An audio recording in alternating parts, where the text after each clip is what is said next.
about art appreciation blog.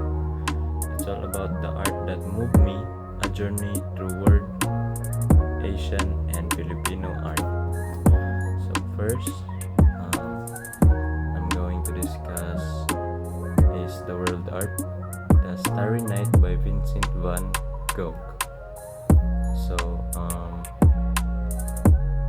The Starry Night is an oil and canvas painting created by Vincent van Gogh in June 1889. So why I appreciate or connects with it? I've always been drawn to its swirling sky, almost dreamlike quality, the contrast between turbulence in the heavens and the quiet village below.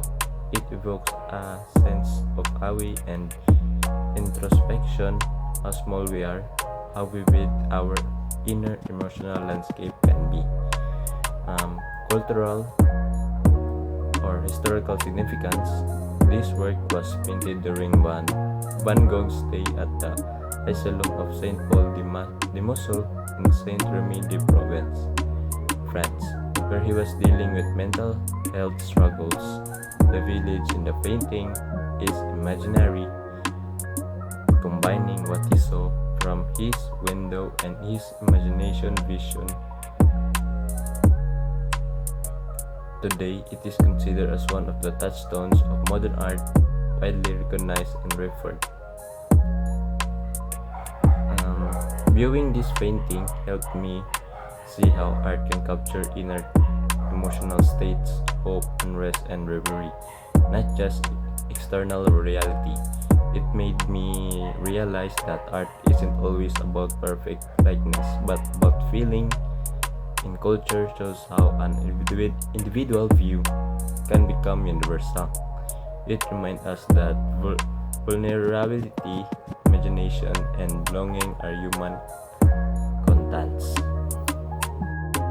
So, number 2, the Asian art Shodo and Japanese.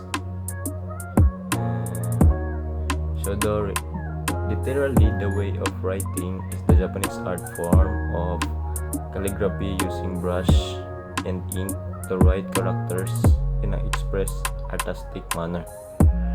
I find the simplify of a single brush stroke capturing so much meaning and movement very powerful. The flow, the rhythm, the balance within black ink and white paper. It resonates with a sense of meditation, discipline, and the beauty. Also, it reminds me that even something functional as writing can become art. So, Shodo has deeply rooted. It was introduced with Japanese calligraphy in the 6th century and developed into uniquely Japanese form incorporating kana characters and aesthetic ideals of balance, emptiness, and spontaneity. Also influenced by Zen Buddhism, it is only technique but a path of self-expression and mindfulness. This art taught me that mastery and beauty can emerge from similarity discipline. It reinforces that culture carries subtle practices that shape aesthetic sensibility and inner calm in life, suggests the value of slowing down, focus on single stroke, a single breath in our busy world that's meaningful. Next is Filipino art by Fernando Amorsulu. Fernando Amorsulu is a Filipino painter, often called the painter of the Philippines.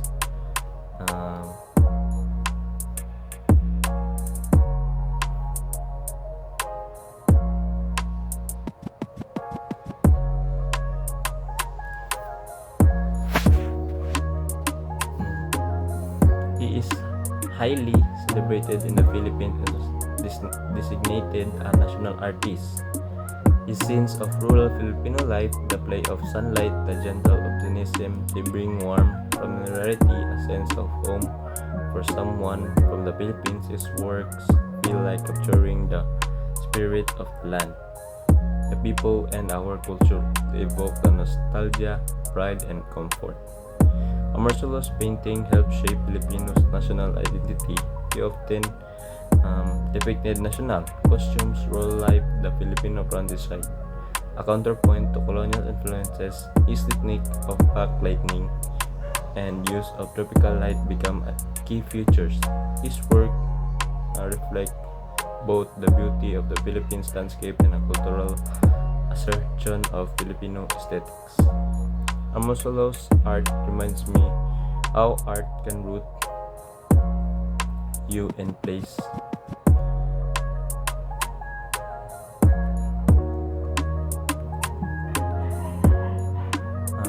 How art can root you in your place and culture. It shows that art isn't only about global abstract trends, it can confirm identity, the heritage, and pride. In life, it makes me value the beauty in everyday scenes around me. The rises, the sunlight, the people. Culture learns from art how to see ordinary, extraordinary. So next is my favorite childhood movie, which is Home Alone. Yeah. As a child, I deeply admired the film about culture, tradition, or creative, which captivated me with visual story and emotional resonance. This movie stayed with me because it brought together storytelling, visual aesthetic, cultural motif, and personal emotion.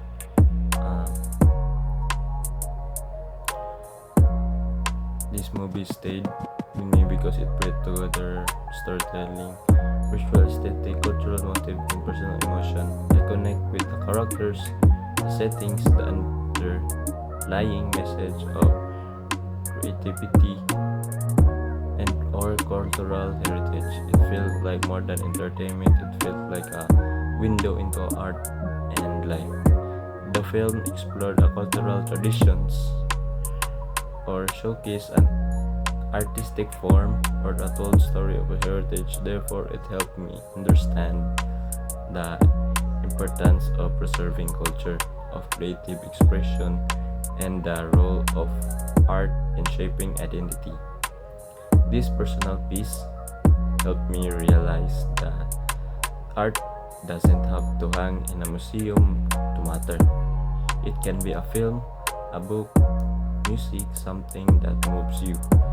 It taught me that cultural appropriation begins with a personal spark, a moment of resonance, and that art in any form can expand how we view ourselves, our culture, and our life.